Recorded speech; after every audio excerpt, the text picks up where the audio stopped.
My name is Jason Sanford, and I again want to thank all of you for sending us on this trip, supporting us both financially and with your prayers, and helping to make it possible. I wanted to talk a little bit more about, Mike mentioned the translators, and we call them translators, but these people they're missionaries for Christ, and they're living out that great commission that John just read, who happen to be translators. They do this every day in their daily lives. They're out sharing the gospel and trying to give people hope through a relationship with Jesus. And the same goes for the church workers that we were teamed up with each day. And really, God put that on my heart this week.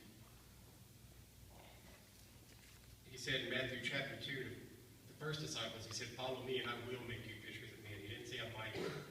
He didn't say this is something you may be called to do. He said that he will make all of us fishers of men if we are following him. And our translators and our church workers showed me that this week, showed all of us that it's not a sometimes deal, it's an always deal.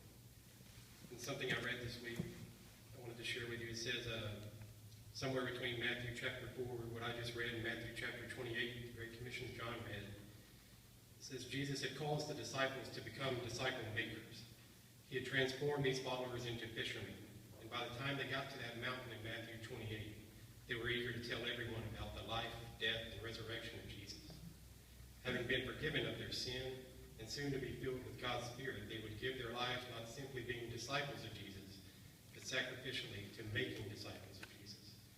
Fishing for men would become central for them and costly to them.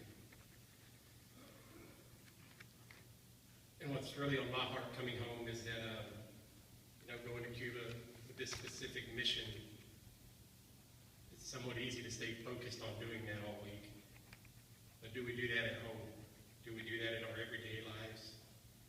And I encourage all of us to look inward and think about that. That it's not a might, it's a will. We will be making new disciples.